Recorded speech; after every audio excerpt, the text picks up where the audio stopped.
ولا قوة إلا بالله العلي العظيم أعوذ بالله من الشيطان اللعين الرجيم بسم الله الرحمن الرحيم الحمد لله الذي يتعلق كل مخلوق عند الهوائج والشدائد إذا انقطع من كل من دونه ومن سواه وهو المغيث إذا استغيث والمجيب إذا دعي وهو أرحم الراحمين والصلاة والسلام على أشرف الأنبياء والمرسلين ومولانا سيدنا ونبينا وشفيع ذنوبنا وطبيب نفوسنا بالقاسم محمد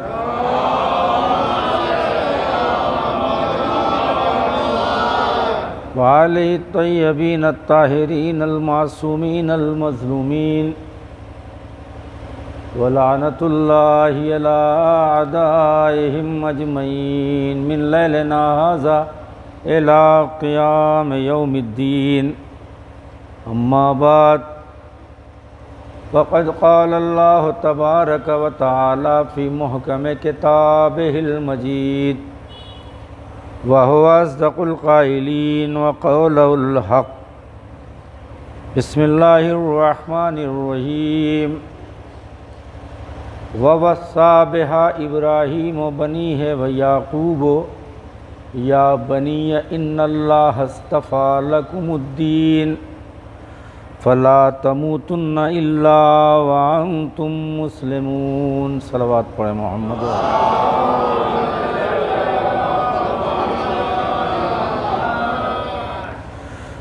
جان محترم، قبل اس کے کہ آغاز گفتگو کروں، آپ حضرات سے التماس ہے کہ ایک مرتبہ سورہ توحید اور 3 مرتبہ سورہ اخلاص کی تلاوت فرما کر سید آفاق علی ابن سید اشتیاق علی و نگہت بیگم بنت سید ثابت علی مرحومین کی ارواح کو ایصال فرما۔ صلوات پڑھیں محمد وعلیہ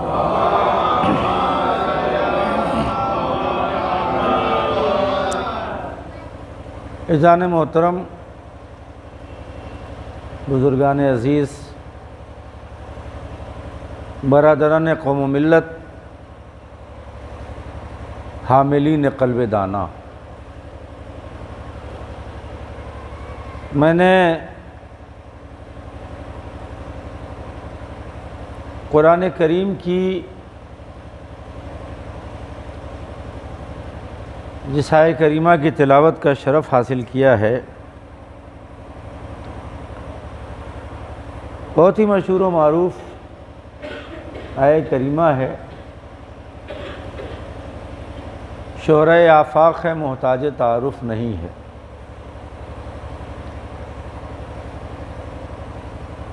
خلاق کائنات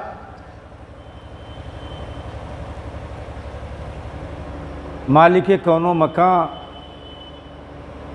دنیا و ما فیہا کو لباس وجود عطا کرنے والا پروردگار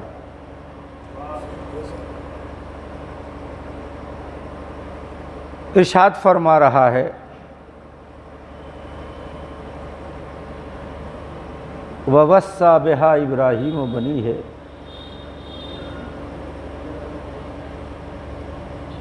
کہ جناب ابراہیم نے اپنے بیٹے کو وصیت کی، وَيَعْقُوبُ اور جناب یعقوب نے، یا بنیہ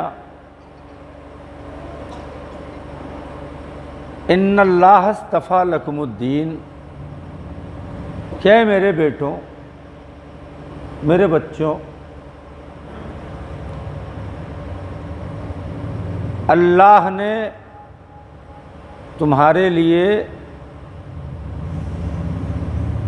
دین منتخب کر لیا ہے۔ کیا منتخب کر لیا ہے؟ دین منتخب کر لیا ہے۔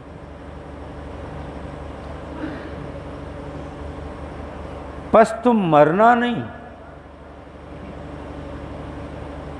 مگر یہ کہ مسلمان مرنا۔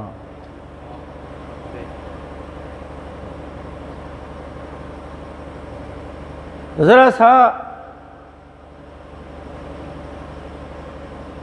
آیے کریمہ کے تیور اور جوہر پر غور فرمائیں آپ۔ حالانکہ یہ چیزیں اب خواب ہوتی جا رہی ہیں، اب تو رف اینڈ ٹف کا زمانہ ہے، 2020 کا۔ بقیہ کچھ سمجھ میں آئے نہ آئے، واہ واہ کرنے والا نکتہ سمجھ آ جائے وہ کافی ہے۔ بھلے 1 گھنٹہ فرش ازاں سے اٹھنے کے بعد یہ تو کہتے ہوئے ملے بہت اچھا پڑھا، غلطی سے کسی نے یہ پوچھ لیا کہ کیا پڑھا،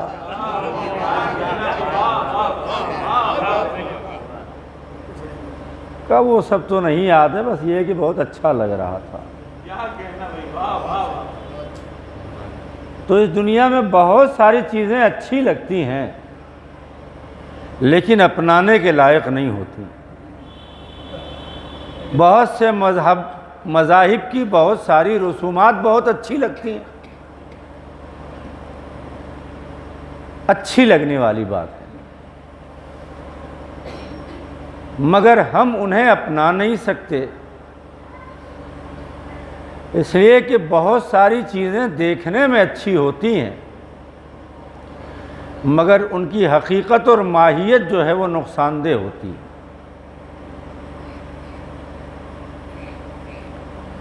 ہمیں اپنانا وہ ہے جو حقیقت میں اچھا ہو، جس کا فائدہ یہاں بھی ہو اور وہاں بھی ہو، اس لیے کہ ہمارے پاس 2 زندگیاں ہیں۔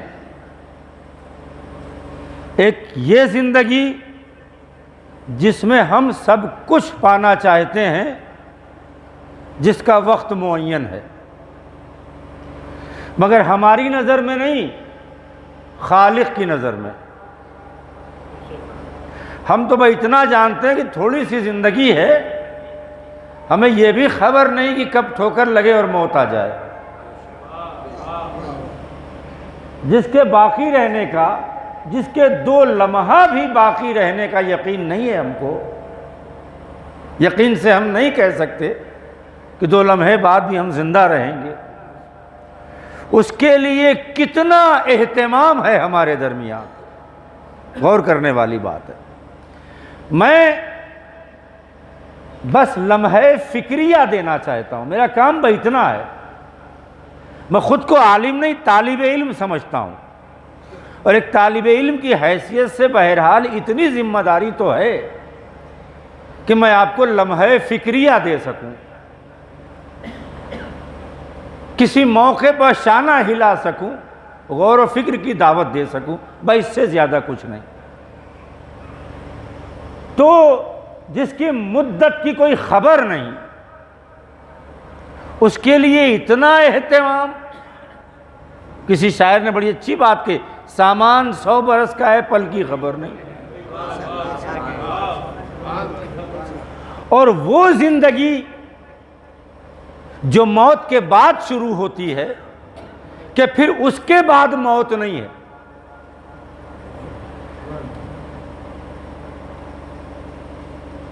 بھئی مرنے کے بعد جو زندگی ملتی ہے اس زندگی میں تو موت نہیں ہے، وہ ہمیشہ کی زندگی ہے۔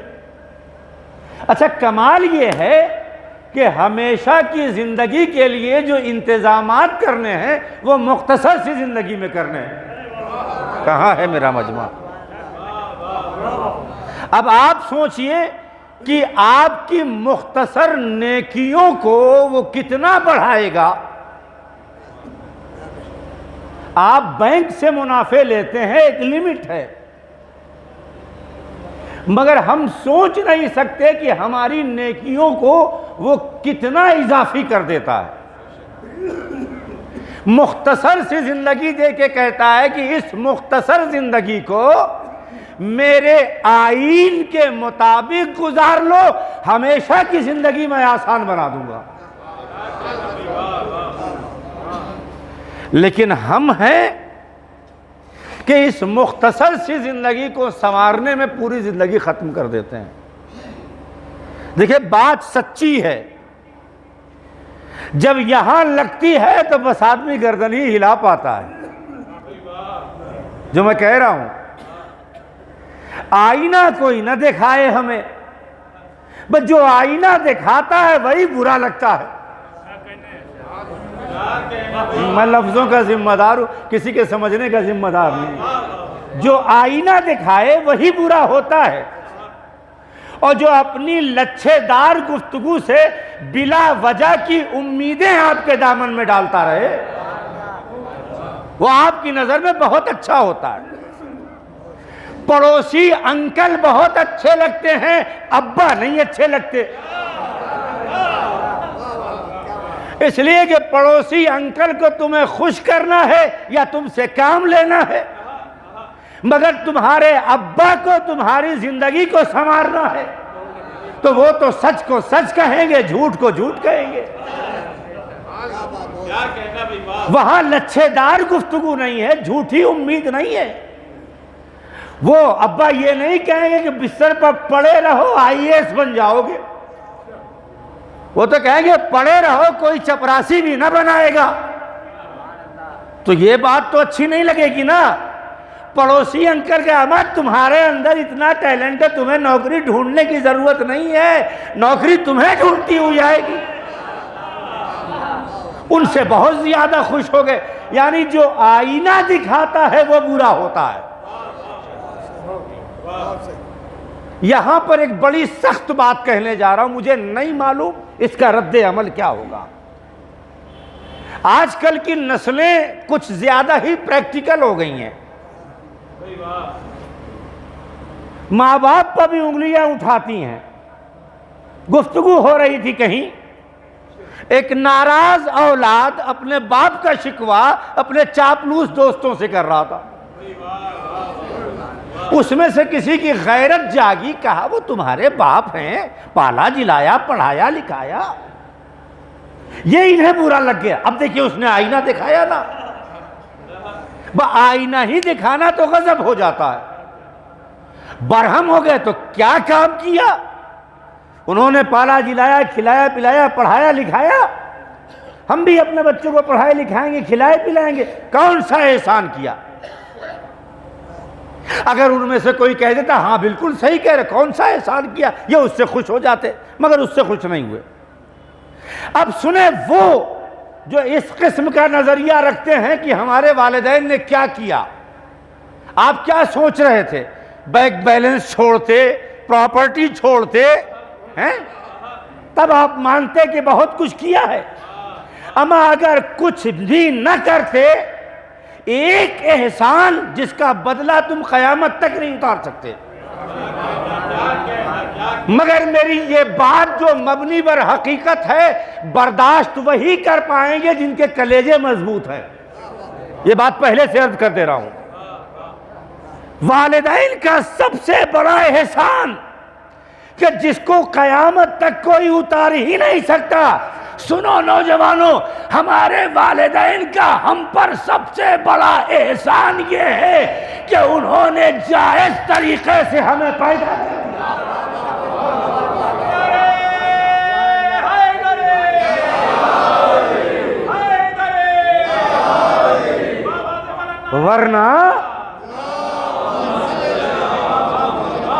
ورنہ مایوسی نے تاریخ کی طرح دروازے دروازے ولدیت کی بھیک مانگنی پڑتی۔ میں لفظوں کا ذمہ دار ہوں، کسی کے سمجھنے کا نہیں۔ تو عزیزان گرامی، چونکہ ماں باپ آئینہ دکھاتے ہیں، برے لگنے لگتے ہیں، مگر یاد رکھیں ان کی جو آئینہ داری ہے اسی میں پائیداری ہے، یہاں کی زندگی کے لیے بھی اور وہاں کی زندگی کے لیے بھی۔ اسلام آپ کو آسانی سے مل گیا تو کیسے ملا؟ توجہ ہے آپ کی؟ آپ کی جھولی میں اسلام آ گیا آسانی سے تو آپ کو قدر نہیں ہے، اس لیے کہ ماں باپ نے اڑیل دیا۔ مگر اسلام کی قدر ان سے پوچھو جو پرورش تو کسی اور گود میں پاتے ہیں، اپنی محنت کے بلبوتے پر اسلام تک آتے ہیں۔ صلوات پڑھیں محمد و آل محمد۔ بہت عجیب، تھوڑی سی گفتگو خشک ہو رہی ہے اور سخت ہو رہی ہے نا، مگر بنیاد اچھی ہو تو محل اچھا تعمیر ہوتا ہے، بنیاد ٹیڑھی ہو تو دیواریں بھی ٹیڑھی ہوتی ہیں۔ ایک صلوات پڑھیں محمد و آل محمد۔ بھائی اسلام ان کے لیے آسان ہے جنہیں والدین سے آسانی سے مل گیا، مگر جنہوں نے اسلام کو تلاشا ہے وہ بتائیں گے کہ اس نعمت کی قدر کیا ہے۔ بلال سے پوچھو کہ اسلام کیا ہے، ابوذر سے پوچھو کہ اسلام کیا ہے، مقداد سے پوچھو کہ اسلام کیا ہے، حر سے پوچھو کہ ایمان کیا ہے۔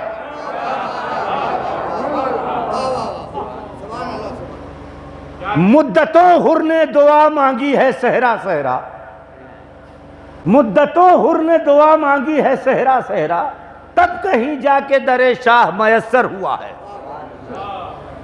تو اسلام جو آسانی سے ہم تک آ گیا، یہ بھی ہمارے والدین کا، اس لیے کہ حدیث پیغمبر ہے تربیت کرنے والے جیسے ہوتے ہیں بچہ بھی ویسا ہی ہو جاتا ہے۔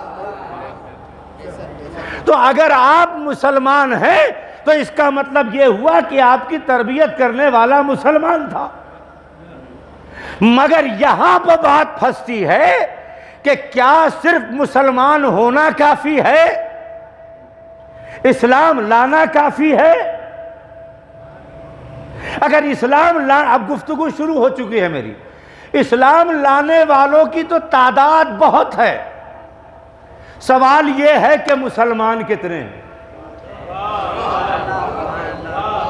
دیکھیے جوان ذہن ہے، 100-150 الفاظ یاد کر کے لفاظی کر کے نان اسٹاپ بول کے گھٹنوں کے بل داد دینے پر مجبور کر سکتا ہوں، مگر خیال یہ کرتا ہوں کہ میں نے 1 گھنٹے کی مجلس پڑھی اور 25 لوگ بیٹھے ہیں تو میں سمجھتا ہوں میں نے قوم کا 25 گھنٹہ لیا۔ پھر خیال یہ ہے کہ قوم کا 25 گھنٹہ لینے کے بعد میں نے دیا کیا؟ کیا میں لمحہ فکریہ بھی نہیں دے سکتا؟ اب آئیے ہم آیت تک آ گئے، آیت کے تیور اور جوہر کو سمجھے۔ دیکھیے قرآن صرف رٹنے کے لیے نہیں آیا ہے، ماہ سیام آ رہا ہے، شرطیں لگیں گی، میں نے 4 پارہ پڑھ لیا، میں نے 10 پارہ پڑھ لیا، میں نے 20 پارہ پڑھ لیا۔ پڑھیے صاحب، کیا قرآن اسی کے لیے آیا ہے؟ دیکھیں قرآن کا چومنا ثواب، سینے سے لگانا ثواب، سر پر اٹھانا ثواب، بٹیا کو جہیز میں دینا ثواب، مگر یہ ساری چیزیں ثواب ہیں، مقصد نزول قرآن نہیں ہے۔ کہاں ہے میرا مجمع؟ تھوڑا قریب آ جائیں، آگے کافی جگہ ہے، ایک صلوات پڑھیں محمد وار، آ جائیں آگے آ جائیں، آگے آ جائیں، آ جائیے تشریف لائیں، آ جائیے تاکہ بعد میں آنے والوں کو زحمت نہ ہو۔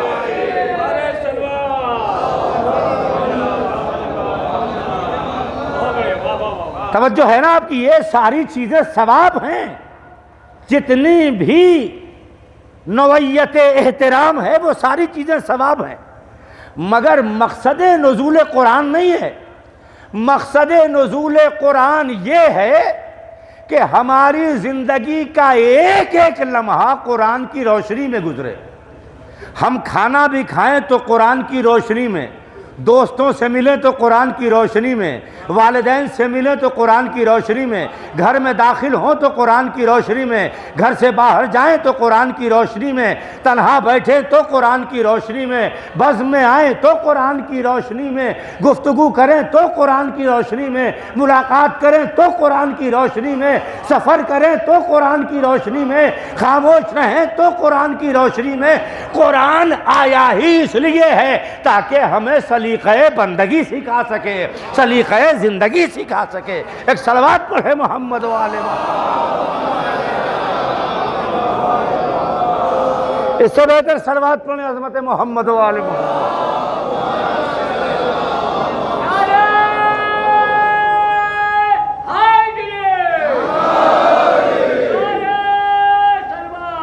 اب پروردگار ایک منظر بیان کر رہا ہے، پروردگار ایک منظر کی منظر کشی کر رہا ہے۔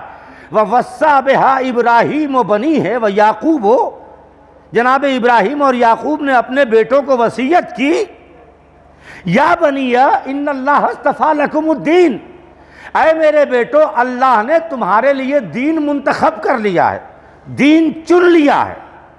یہاں پر رک کے ایک بات کہنا چاہتا ہوں کہ آیت کے تیور نے صاف صاف اعلان کر دیا کہ دین کے منتخب کرنے کا حق بندے کو نہیں ہے،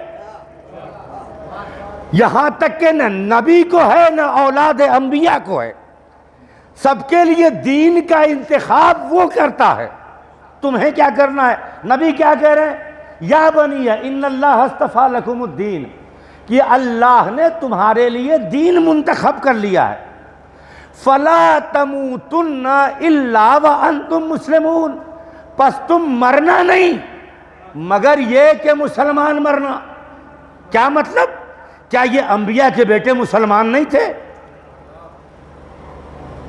بھائی زمانہ، بلکہ یوں کو حریفان فکر و نظر ابو طالب کے اسلام پر باتیں کرتا، اور لوگ بڑے غور سے سنتے ہیں، اور ہم جیسے کچھ بے وقوف ہیں جو ابو طالب کے اسلام پر دلیلیں دیتے پھرتے ہیں۔ کیا اسلام ابو طالب کا ہم جیسوں کی دلیلوں کا محتاج ہے؟ کہاں ہے میرا مجمع؟ معاف کیجئے گا، ایمان ابو طالب پر دلیلیں دینا بند کیجئے۔ ابو طالب کا ایمان محتاج دلیل نہیں ہے، بلکہ ایمان ابو طالب وہ آفتاب ہے کہ جب نکلتا ہے تو سارے ستارے ڈوب جاتے ہیں۔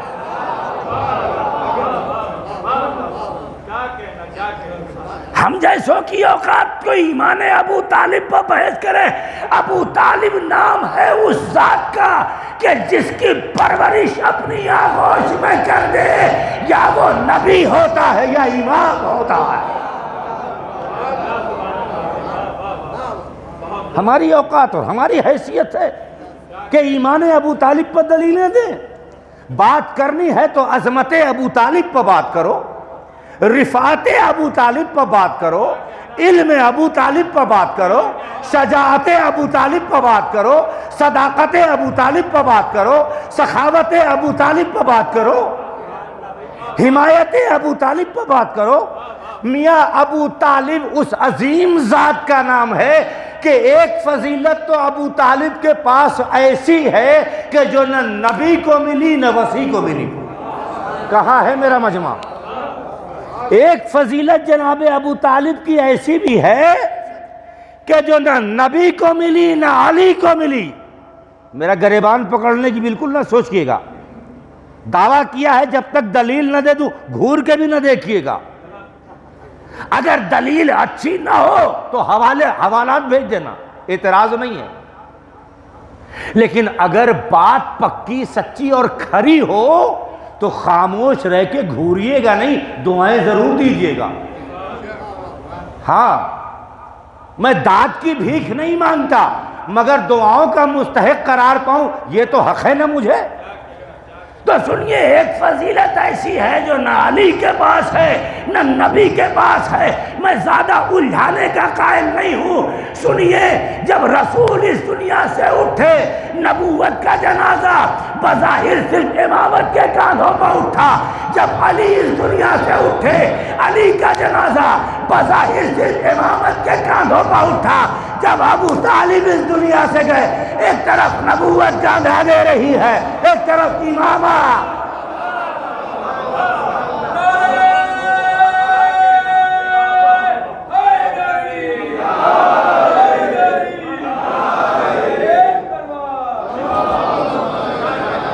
ایک صلوات پڑھ دیں عظمت محمد و آل محمد پر۔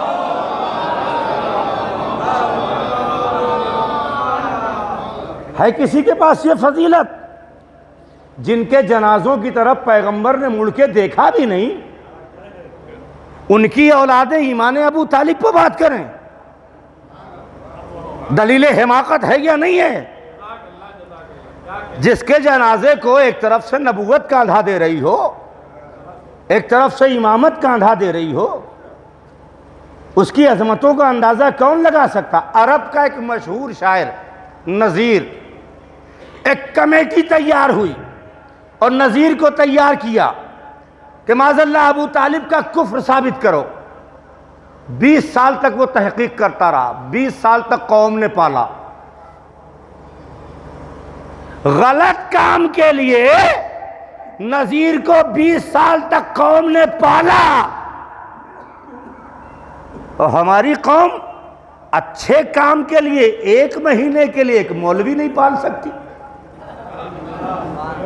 کہاں ہے میرا مجمع؟ ایک تو بیچارے کی چندے سے تنخواہ نکلتی ہے، وہ بھی مختصر، اس پر بھی متولی صاحب چڑھے رہتے ہیں، گفتگو ایسے کرتے ہیں جیسے یہ آقا ہو اور وہ غلام ہو۔ اب انہیں کون سمجھائے غلام کے پیچھے آقا کی نماز کیسے ہوگی؟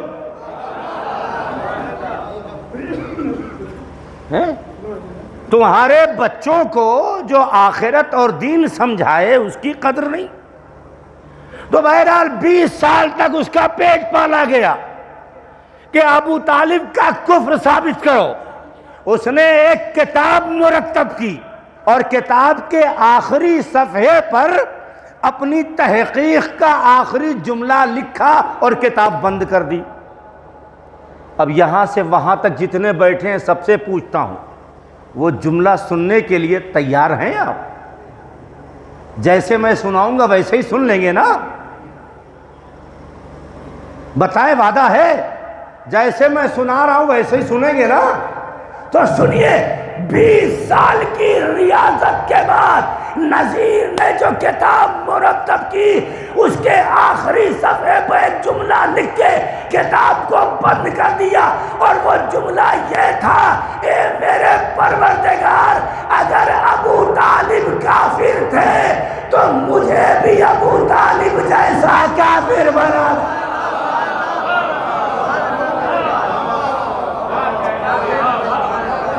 مجھے بھی ابو طالب جیسا کافر بنا دے۔ اس نے بھی سوچا کہ آخر یہ کیسا کافر ہے جس کا جنازہ ایک طرف سے نبوت اٹھا رہی ہے، ایک طرف سے امامت اٹھا رہی ہے۔ ایک صلوات پر ہے محمد و آل محمد۔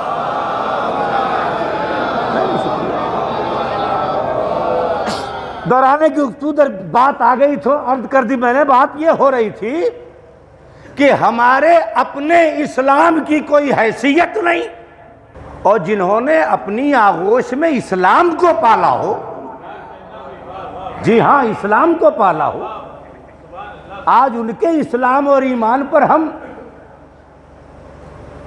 ایرے غیرے نتھو خیرے جمن چھیری سے دلیلیں مانگ رہے ہیں۔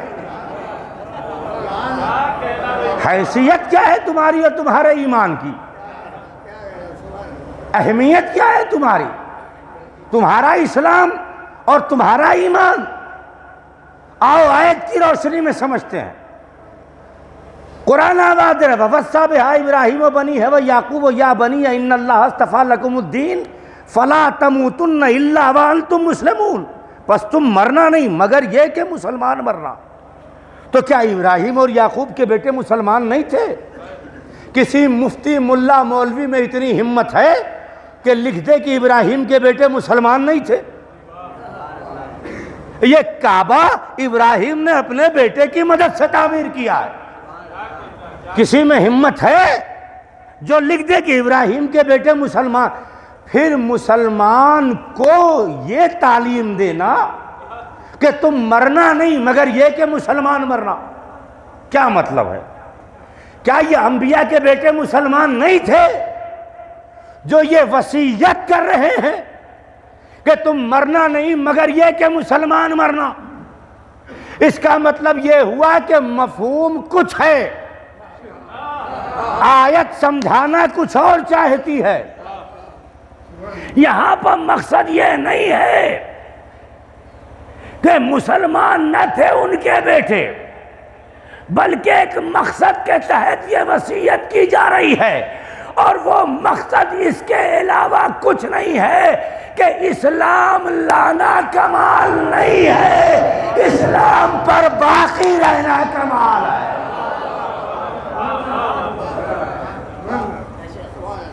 بڑی تاریخیں مرتب کی گئیں، موٹی موٹی کتابیں، ہزاروں اوراق کالے کر دیے گئے اس تحقیق میں، فلاں اس سن میں اسلام لایا، فلاں اس سن میں اسلام لایا، فلاں اس عمر میں اسلام لایا، فلاں چھپر کے نیچے اسلام لایا، فلاں برگد کے پیڑ کے نیچے اسلام لایا،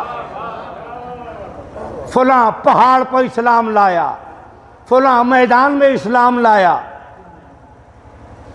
فلاں اس وقت اسلام لایا، 70 سال میں اسلام لایا، 80 سال میں اسلام لایا۔ اچھا، سب کے یہاں یہی ہے کہ اسلام لایا؟ کہاں ہے میرا مجمع؟ سب کے یہاں یہی ہے نا کہ فلاں اس عمر میں اسلام لایا، اس حالت میں اسلام لایا، یہاں پر اسلام لایا، وہاں پر اسلام لایا، مگر یہ لایا ہر جگہ ہے۔ یعنی جتنے ہیں وہ سب کے سب اسلام لائے ہیں، سب کے سب ایمان لائے ہیں۔ میاں جو بے ایمان پیدا ہوتا ہے وہ ایمان لاتا ہے۔ ایمان لانے کی ضرورت تمہیں تھی اس لیے کہ تم بے ایمان پیدا ہوئے تھے، اس لیے ایمان لانا پڑا۔ ابو طالب ایمان کے ساتھ آیا۔ تم نے نبی کو اپنا سید و سردار کلمہ پڑھنے کے بعد کہا، بلکہ یوں کہیے اعلان نبوت کے بعد کہا۔ تو جو نبی کو اعلان نبوت کے بعد نبی کہے، سید و سردار کہے، وہ ہے مسلمان، اور اعلان نبوت سے پہلے جو نبی کو سردار کہے وہ ہے ابو طالب۔ صلوات پڑھیں محمد و آل محمد۔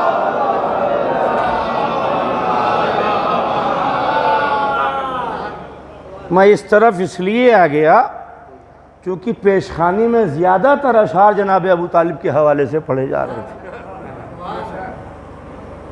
تو میں نے یہ مانا کہ یہ شیدایان ابو طالب کا مجمع،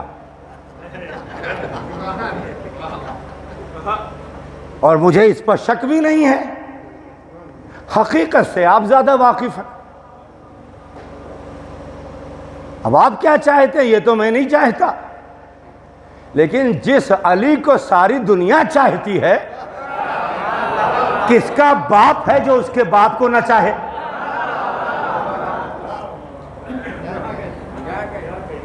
بھائی ابو طالب کے تذکرے پر نہ مسکراؤ گے نہ خوش ہوگے۔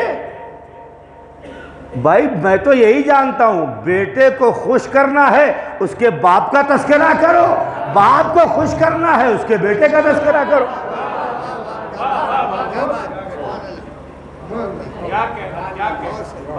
ایک صلوات پڑھیں محمد و آل محمد۔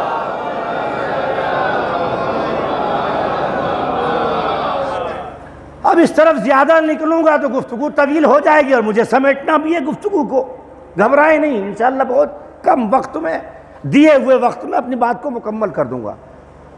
تو عزیزان گرامی، یہ جو کتابیں موٹی موٹی لکھی گئیں، اس سن میں یہاں وہاں، اس عمر میں اسلام لایا، اس کی کوئی ضرورت نہیں ہے۔ فلاں اس سن میں اسلام لایا، فلاں اس عمر میں اسلام، کاہے کے لیے ورق کالے کر رہے ہو بھیا؟ اس سے کیا فائدہ؟ بھیا فلاں 85 سال کی عمر میں اسلام لایا تو کیا کریں ہم؟ بقیہ 85 سال سے پہلے 84 سال کا بدلہ لینے ہم جائیں اس سے کہ 84 سال تک کیا کرتے رہے؟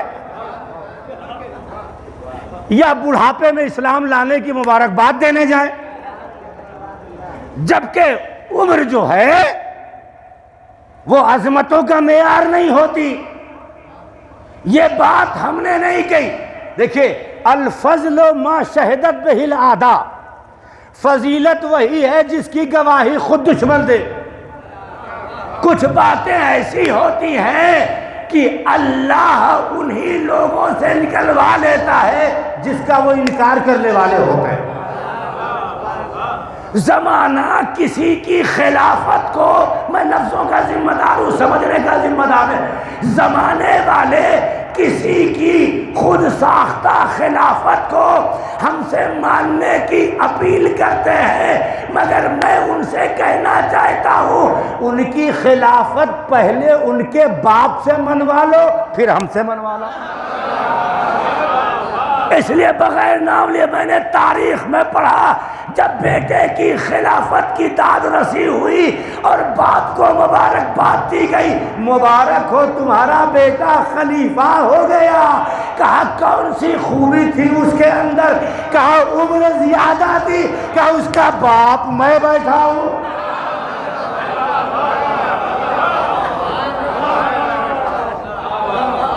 یہ فیصلہ تو محترم خلیفہ کے باپ نے فرما دیا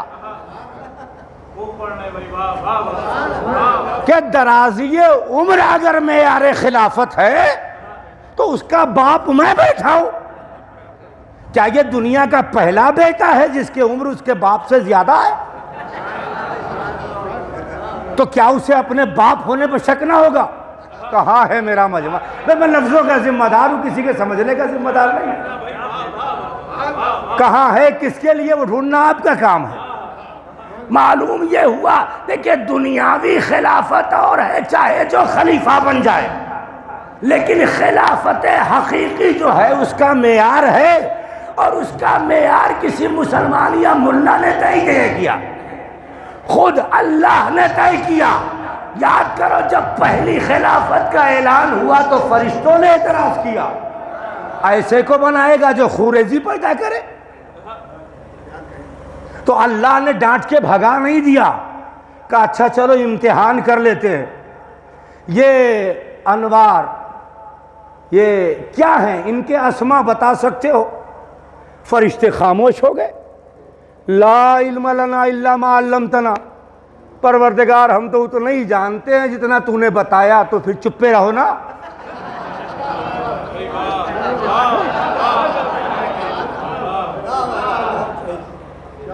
جب ایک باپ کو 1000 باپ میں بدلنے کی صلاحیت نہیں ہے، جتنا سکھایا گیا ہے اتنا ہی بول سکتے ہو، تو اس کے آگے کاہے بڑھ رہے ہو؟ تو ملائکہ سے پوچھا، سب چپ، جتنا بتایا ہے اتنا ہی جانتے ہیں. اب آدم سے کہا تم بتاؤ، کہا تم محمود ہے، یہ نور محمد ہے. تو اعلیٰ ہے، یہ نور علی ہے. تو فاتح السماوات ہے، یہ نور فاطمہ ہے. تو محسن الاحسان ہے، یہ حسنین کا نور ہے. اب عزیزان گرامی سوال اس بات کا ہے کہ بعنوان فضیلت معیار خلافت عرش کی بلندیوں پر کیا ٹھہرا؟ کس چیز کو بنیاد بنایا؟ کہا صاحب علم کو نہ اللہ نے خوبصورتی دیکھی، نہ اعمال دیکھا، نہ دولت دیکھا، نہ سوانگ دیکھا، کچھ نہیں، نہ بال دیکھا، نہ گال دیکھا. کہاں ہے میرا مجمع؟ نہ رخسار دیکھا. معیار فضیلت علم کو رکھا. جو علم میں زیادہ ہوگا نگاہ قدرت میں وہی خلیفۃ اللہ ہوگا. اب ہم زمانے سے الجھنے والے نہیں ہیں، یہ کیسے وہ کیسے. ہم اتنا جانتے ہیں نبی کے بعد نبی کا وصی وہی ہونا چاہیے جس کا علم نبی جیسا ہو.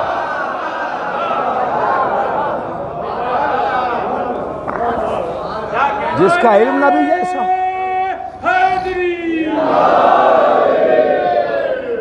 کسی اور میں یار کی چلو طے کر لیتے ہیں. جب بات علم کی آتی ہے تو اپنے پرائے سب کہتے ہیں علی جیسا کوئی عالم ہی نہیں. نبی نے فرمایا انا مدینۃ العلم وعلی بابھا. اچھا ہم لوگ پریشان ہو جاتے ہیں جب کچھ لوگوں نے پیوند لگائے, کسی کو چھت بنایا, کسی کو پرنالہ بنایا, کسی کو دیوار بنایا. بھائی جو بھی بنایا سب دروازے کے بعد ہی تو بنا. بھائی گھر میں کچھ کہا ہے میرا مجمع, ہمیں اعتراض نہیں ہے. گھر میں کچھ چیزیں اچھی ہوتی ہیں, کچھ بری ہوتی ہیں, کچھ رکھنے کے قابل ہوتی ہیں, کچھ پھینکنے کے قابل ہوتی ہیں. کہا ہے میرا مجمع, مگر دروازہ جہاں ہوتا ہے وہی ہوتا ہے. جاہل آئے وہ بھی سلام کرے, عالم آئے وہ بھی سلام. تو یہی معیار طے کرو نا.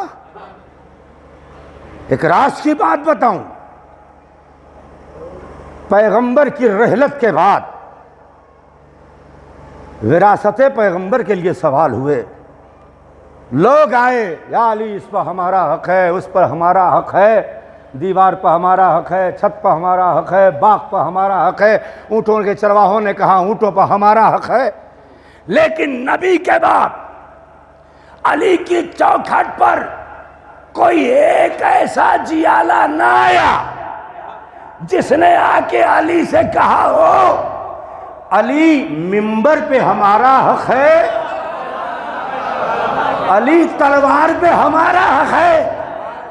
کوئی جھوٹی سے جھوٹی تاریخ دکھاؤ.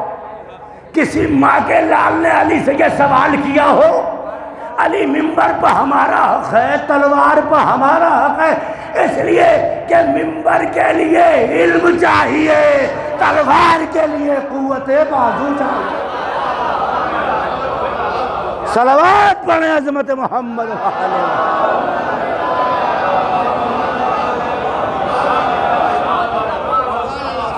ہے کوئی ایسا سورما, ہے کوئی ایسا سورما. ایک ہوتا ہے ضد میں نہ ماننا, ایک ہوتا ہے سمجھ میں نہ آنا. تو سمجھ میں نہ آنا یہ بھی قابل معافی ہے. چلو سمجھ میں نہیں آیا تو سمجھانے کی کوشش کی جائے, مگر ضد میں نہ ماننا اس کا کوئی علاج نہیں. دیکھیں وہاں فرشتوں کی سمجھ میں نہیں آیا کہ کیوں انہیں خلیفہ بنایا جا رہا. اعتراض کیا, اللہ نے پیار سے جواب دے دیا. مگر ایک تھا جس نے ضد میں نہ مانا. ہائے ہائے کہاں ہے میرا مجمع. ایک تھا جس نے اکڑ میں نہ مانا, تو اللہ نے نہ پیار سے سمجھایا, نہ ٹھنڈے سے سمجھایا, نہ گرم سے سمجھایا, بس بزم سے بھگایا. یاد رکھو جو علی کو ضد میں نہیں مانتا اس کی جگہ امام باڑا تو کیا دربار الہی میں بھی نہیں ہے. صلوات پڑھیں محمد و آل محمد.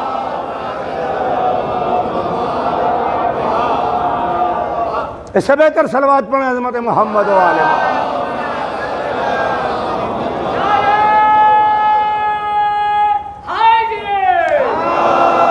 تو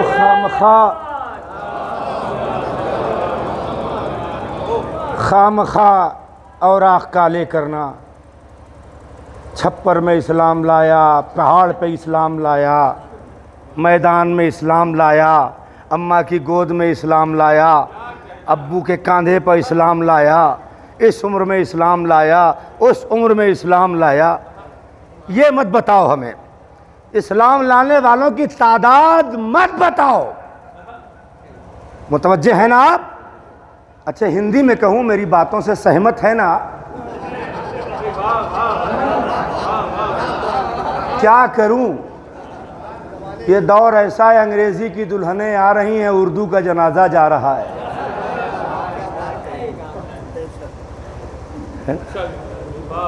دم نکلنے کے بعد جنازہ اٹھے تو بھی اچھا لگتا ہے.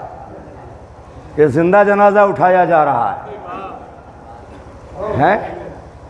بیچاری اردو کے قوم کے مر گئے ہیں لوگ، غیر ترس کھا کے جنازہ اٹھا رہے ہیں، اور اگر زندہ ہیں تو اپنے زندہ ہونے کا ثبوت دیں۔ میں لفظوں کا ذمہ دار ہوں، سمجھنے کا ذمہ دار نہیں ہوں، میرا یار میں لفظوں کا ذمہ دار ہوں، سمجھنے کا ذمہ دار نہیں۔ زندہ ہیں تو زندہ ہونے کا ثبوت دے۔ جب بات حق پر آئے تو بولنا ضروری ہوتا ہے، یہ ہمیں زہرا نے سکھایا۔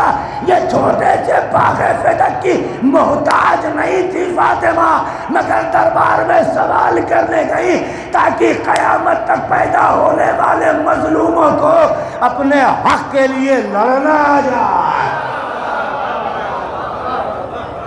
اس لیے گئی باطل کے خلاف آواز بلند کرنا آ جائے۔ اس سال میں اسلام لایا، اس ہمیں مت بتاؤ کتنوں نے اسلام قبول کیا۔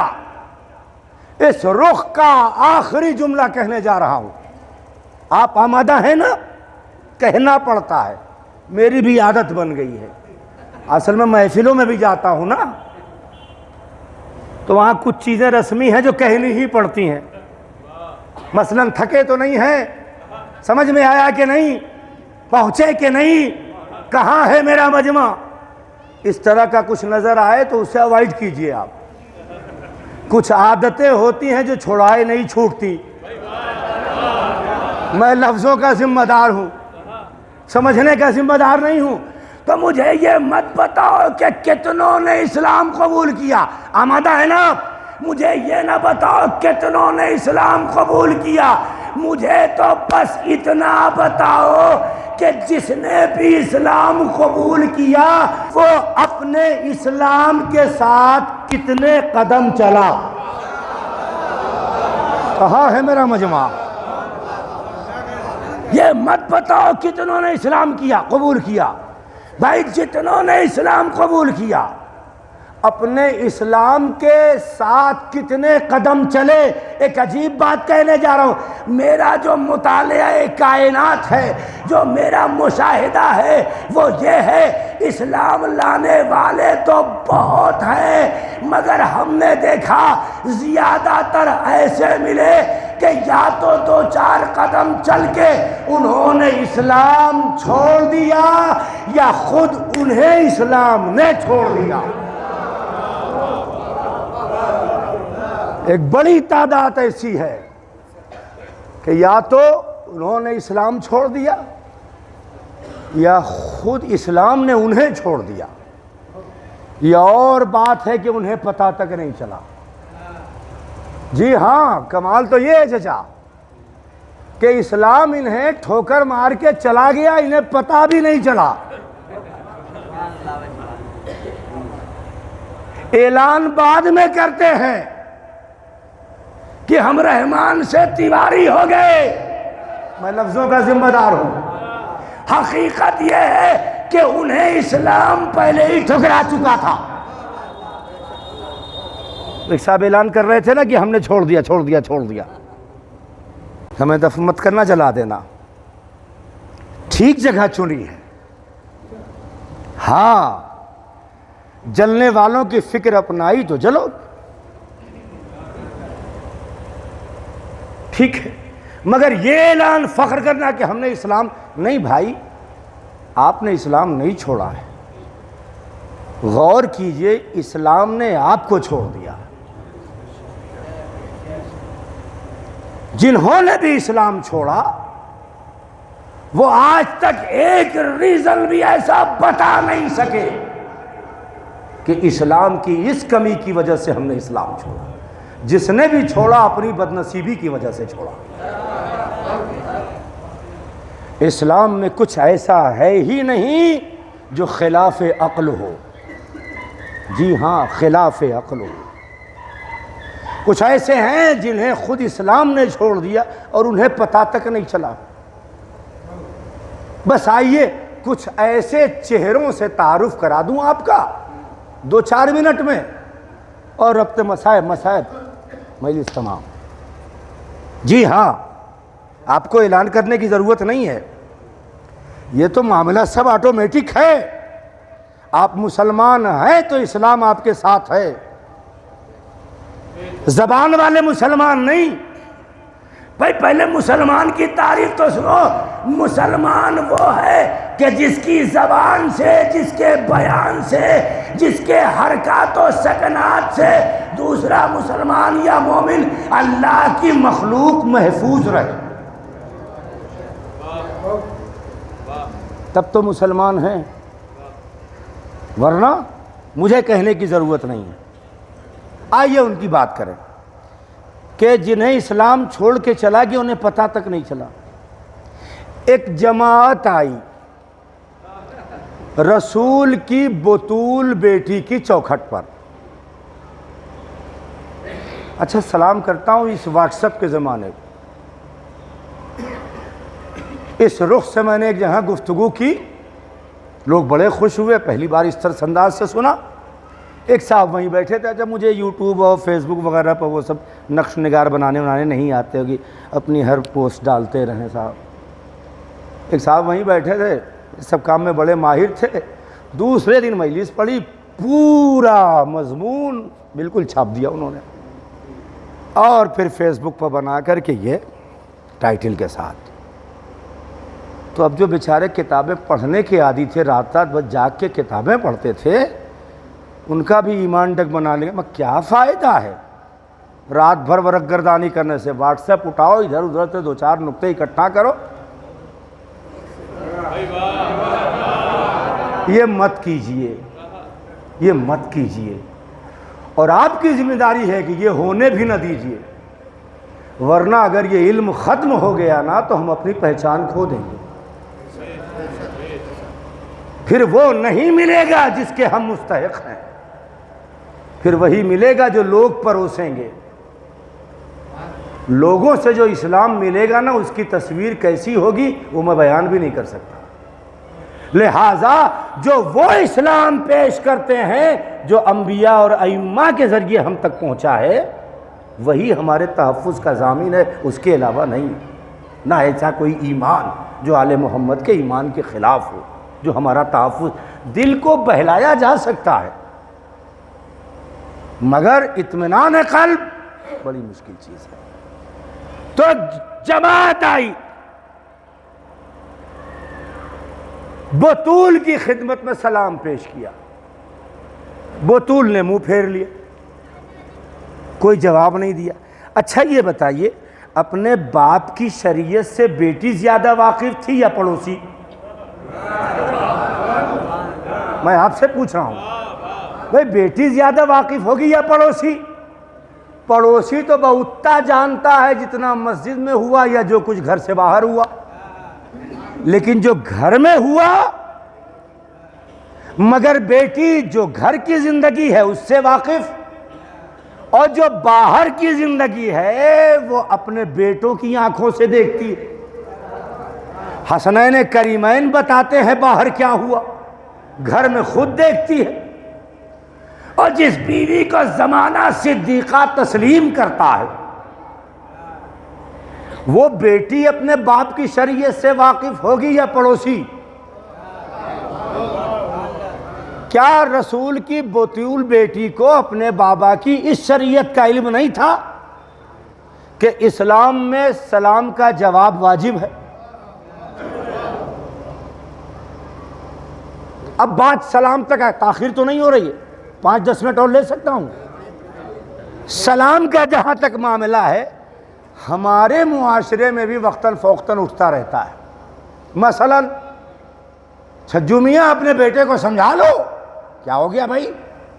کہ نالائق ہو گیا ہے؟ ہوا کیا؟ ہم بزرگ یہاں بیٹھے تھے، گزر گیا، سلام تک نہیں کیا۔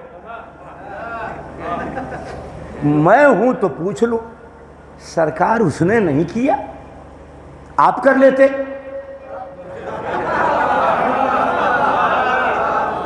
بھئی اس نے نہیں کیا نا، آپ کر لیتے؟ کہ کیوں؟ میں بزرگ ہوں۔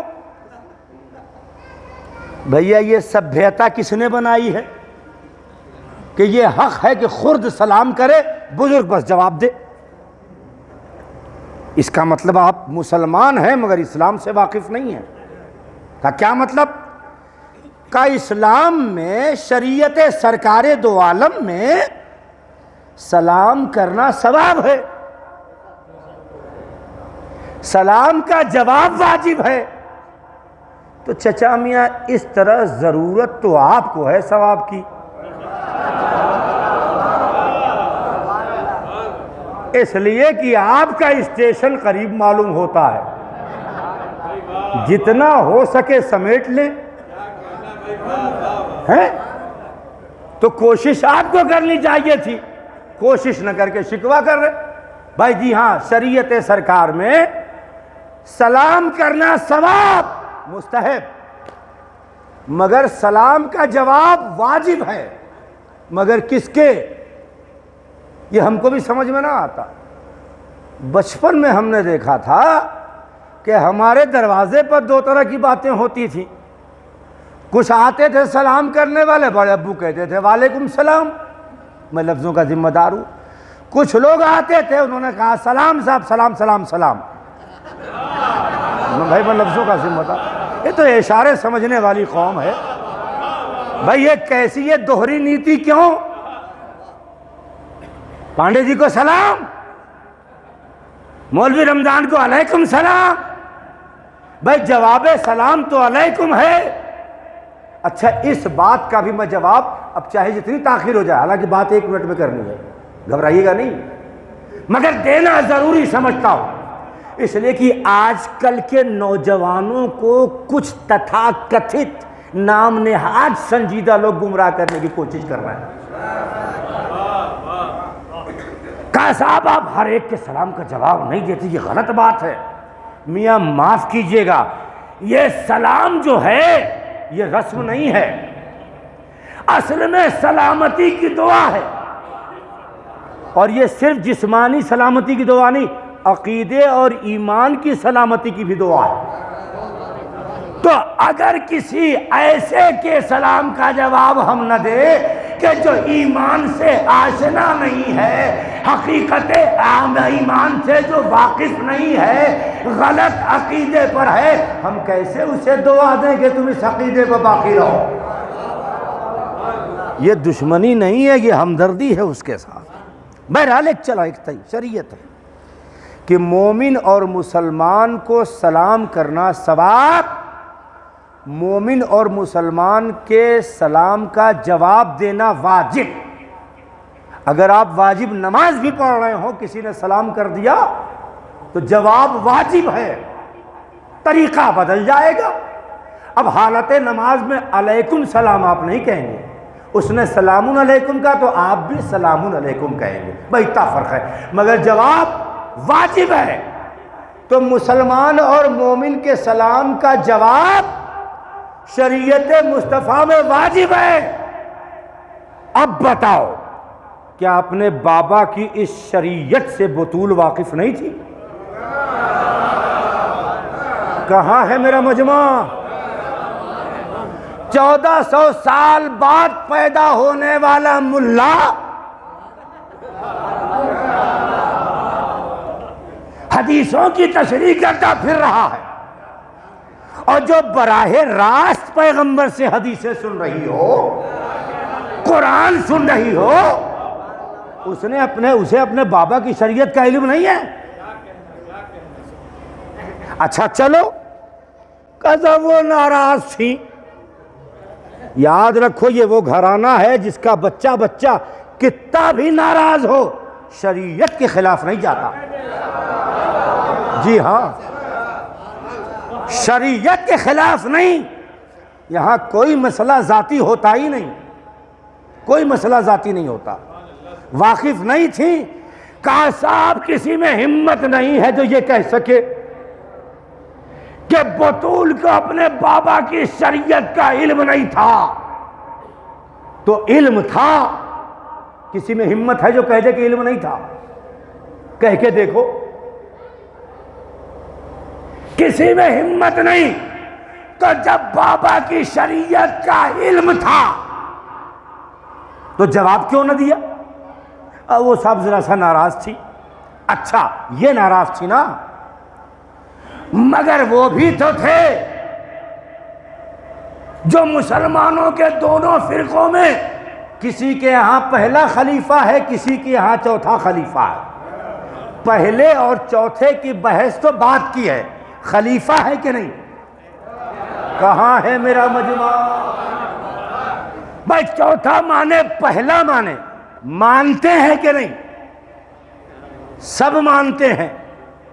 تو اگر یہ ذرا سا ناراض تھیں تو جن کو جانشین پیغمبر ہونا ہے وہ چپ کیوں رہے؟ انہیں تو کہنا چاہیے تھا نا، اور ابھی تو تازہ تازہ معاملہ تھا، زیادہ دین دکھانے کی ضرورت تھی ہے، مگر وہ بھی چپ ہیں۔ اس کا مطلب یہ ہوا کہ ان کی نظر میں زہرا کا فعل مستحسن ہے، جو بطول نے کیا وہی شریعت ہے۔ کیا مطلب؟ بھائی یہ کسی غلط بات پر خاموش نہیں رہتے، ٹوکیں گے، طریقہ بدل جائے۔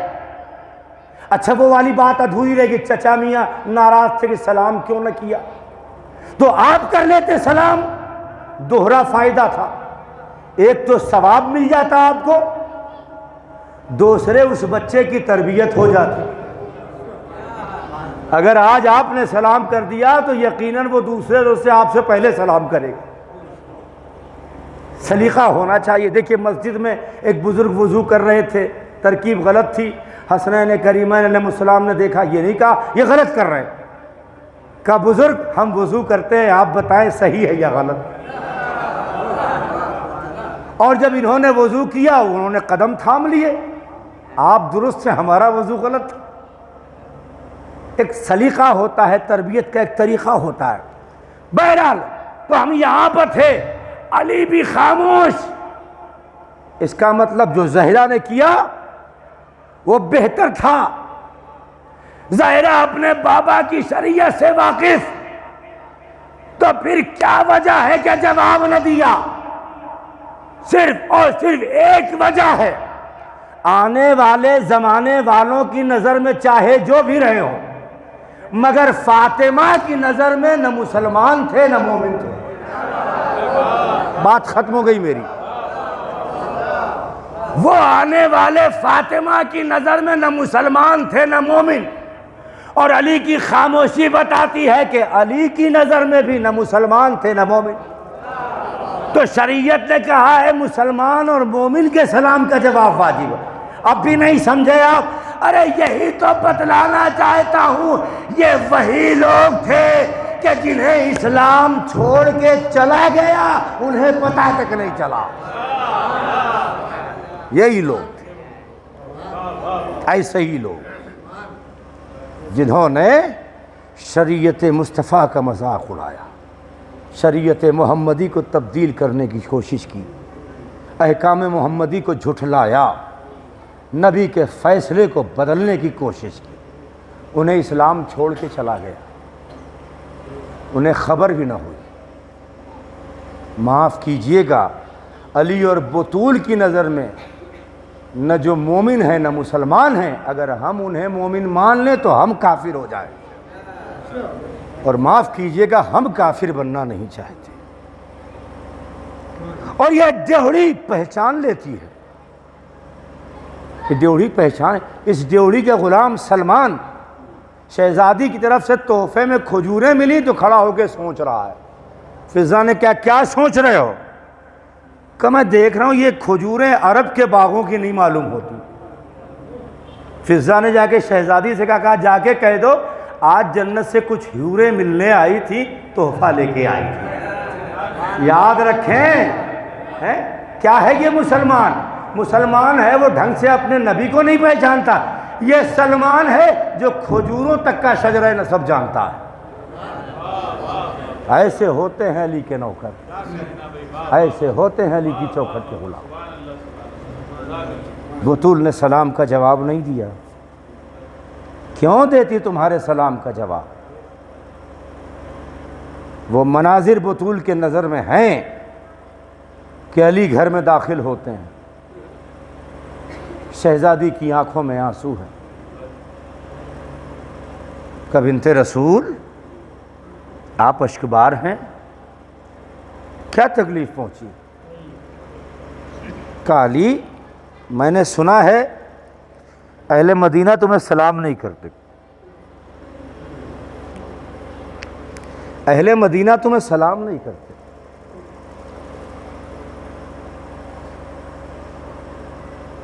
علی کہتے ہیں بطول بات اس سے بھی آگے. اب علی سلام کرتا ہے، لوگ جواب نہیں دیتے. اتنی جلدی زمانہ اعلان رسول بھول گیا؟ کیسا انقلاب آیا؟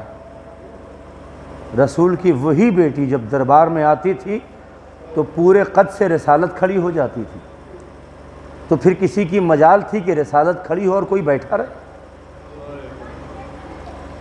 کل تک جس کے ساتھ یہ سلوک تھا، آج وہ دربار میں آئی ہے، بڑی دیر تک کھڑی رہی. بعض کتابوں میں یہاں اتنی دیر کھڑی رہی کہ پاؤں میں ورم آ گئے، اور اس سے کسی نے یہ بھی نہیں کہا کہ شہزادی بیٹھ جائے. یہ انقلاب. گھر آئیں، بیٹی زینب لپٹ گئی ماں سے. اماں اتنی دیر تک دربار میں رہی. زینب بیٹھتی چلی گئی، ماں کے قدموں سے لپٹ گئی. گھبرا کے کہتی اماں آپ کے پاؤں میں ورم آ گئے. اپنی بیٹی کو بطول نے گلے سے لگایا. شاید آنکھوں میں کہہ رہی ہوں بیٹی یہ گلہ تم نہ کرو، اس لیے کہ میری نگاہیں دیکھ رہی ہیں کہ میں تو دربار میں تھی مگر علی میرے ساتھ تھے، مگر جب تم دربار میں کھڑی ہوگی تمہارا بھتیجا تو ہوگا مگر اس کے ہاتھوں میں ہتھکڑیاں ہوں گی، پاؤں میں بیڑیاں ہوں گی. کتنی اذانیں تمہیں ایک جگہ کھڑے کھڑے سننی. بڑا مظلوم گھرانہ ہے، بڑا مظلوم گھرانہ ہے. یہ وہ مظلوم ہیں تاریخ کے جنہیں اپنی مظلومیت پر اعتماد ہے. یقین کریں یہ مظلومیت پر اعتماد ہی تو ہے کہ کربلا کے مقتل سے ہمارا آقا حسین فرما رہا ہے میں وہ کشتہ گریہ ہوں جسے رلا رلا کے مارا گیا ہے، میرا نام سنتے ہی مومن کی آنکھ سے آنسو نکل آئے. یہ خود اعتمادی کہ میں وہ مظلوم ہوں کہ جس کا نام سنتے ہی اگر بندہ مومن ہے تو اس کی آنکھ سے آنسو رواں ہو جائے. بڑے ستم ہوئے ہیں، ابھی تک مکمل کربلا نہیں بیان ہوئی. عزاداران مظلوم کربلا بے ایک جھلک زحمت تمام. یہ بڑی المناک منزل تھی کہ جو زینب مدینے سے چلی تھی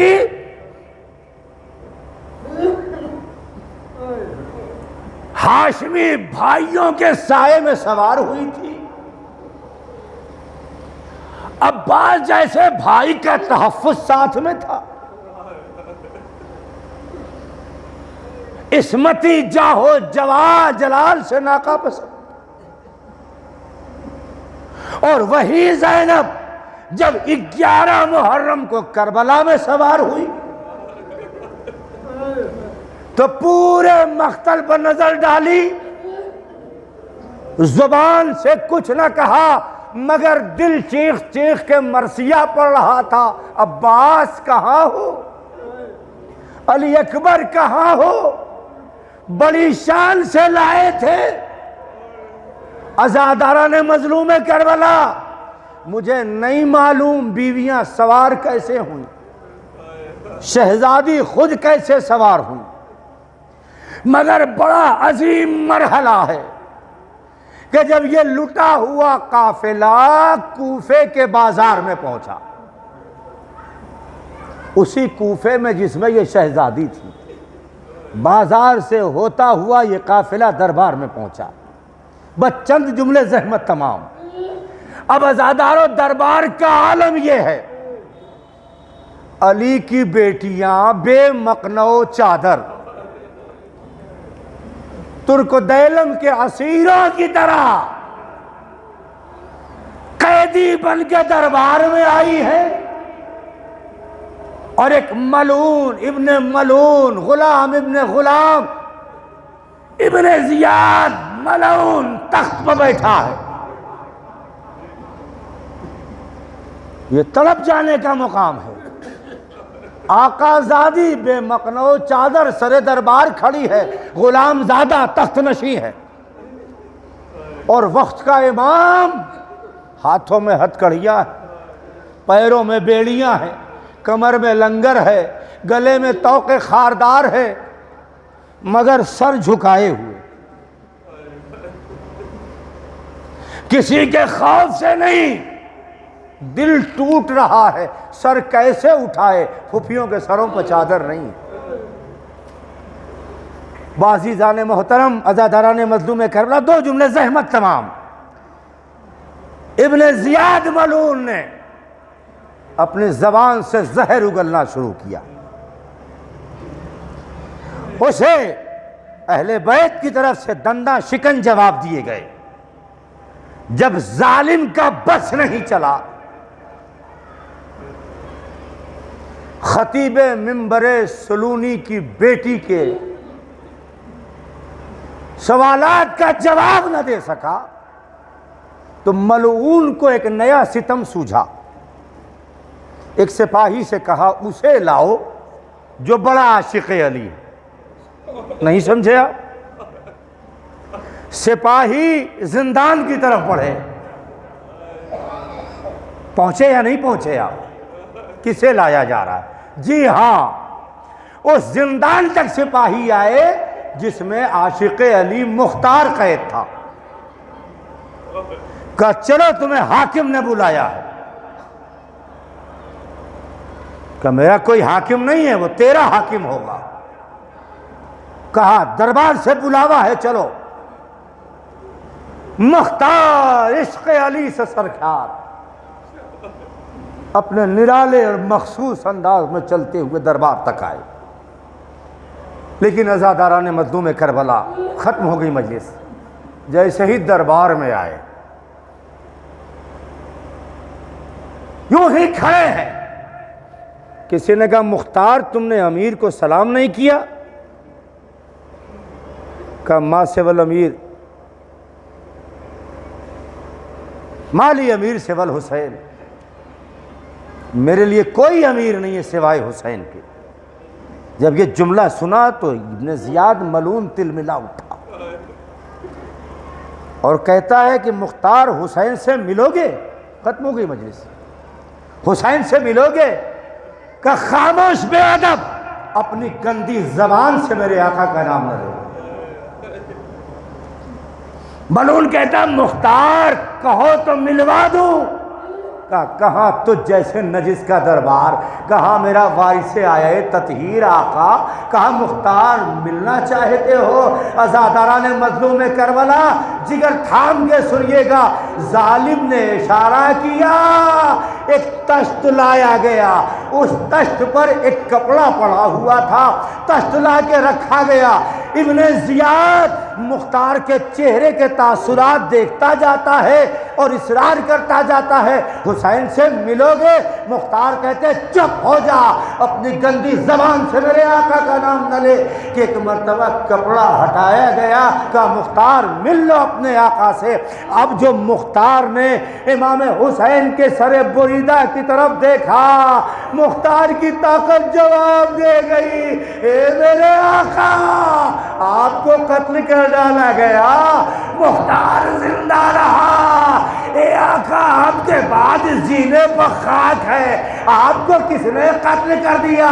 مختار روتا رہا، ایک مرتبہ چلا لایا، مختار نے انگڑائی لی، زنجیریں ٹوٹی، ایک سپاہی کی تلوار چھینی، چاہا ابن زیاد کو قتل کر دے کہ پشت پر ایک نحیف الاغر ہاتھ آیا، چچا مختار جنگ نہ کرنا، چچا مختار جنگ نہ کرنا۔ صاحب کے مختار خاموش ہو گیا، پلٹ کے دیکھنا چاہتا تھا، آواز آئی چچا پلٹ کے نہ دیکھنا، پھپھیوں کے سروں پر چادر نہیں ہے۔ سب مختار نے پہچانا بولنے والا کون ہے، بآخری جملہ اور زحمت تمام مختار وہی دربار میں کھڑا کانپتا رہا۔ کانپتے ہوئے انداز میں مختار نے اتنا پوچھا، اے مولا اتنا بتا دو کیا عباس نے ساتھ نہ دیا؟ آقا ٹال گئے، ارے چچا کو کچھ نہ کہنا، پہلے میرا چچا مارا گیا، پہلے اس کے بازو قلم ہوئے، بعد میں بابا کو شہید کیا گیا، بعد میں خیمے جلائے گئے، بعد میں ہمیں اسیر کیا گیا۔ سیعلم الذین ظلموا انا للہ و انا الیہ راجعون، رضا بقضائہ و تسلیما لامرہ۔ پروردگارہ تجھے واسطہ ہے محمد و آل محمد کا، جو مومنات پریشان حال ان کی پریشانیوں کو دور فرما، جو بیمار انہیں شفائے کاملہ عطا فرما، جو مقروض انہیں قرض سے آزاد فرما۔ بارہا جو مومنات حج و زیارت قبور ائمہ معصومین کے مشتاق ہیں انہیں اس شرف سے مشرف فرما۔ بارہا ہمارے اس مختصر سے عمل کو قبول فرما، ہمارے آنسوؤں کو رومال سیدہ سلام اللہ علیہا کے لائق بنا دے۔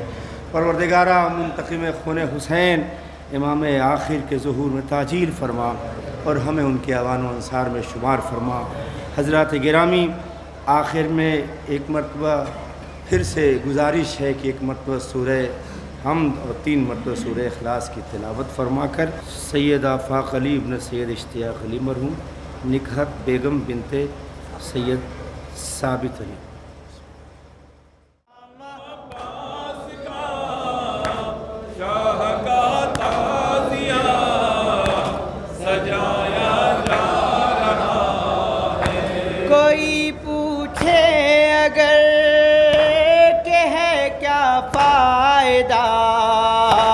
بتاؤ تو ذرا غم شبیر کا، تو بتلا دو انہیں جو سوئے ہیں انہیں جگایا جا رہا ہے۔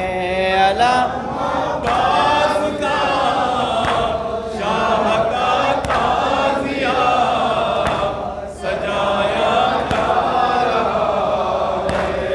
دیکھو دشت میں اذا ہونے لگی، جو زندہ فکر تھی جمع ہونے لگی۔ اٹھو اے حر اٹھو سوئے سرور چلو، بلایا جا رہا ہے۔ علامہ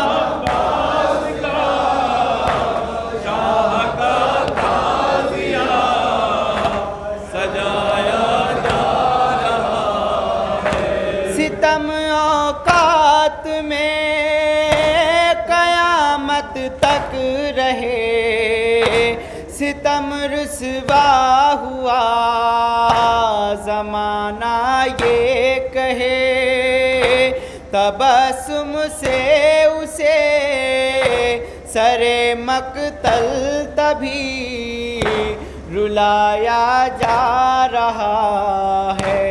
علامہ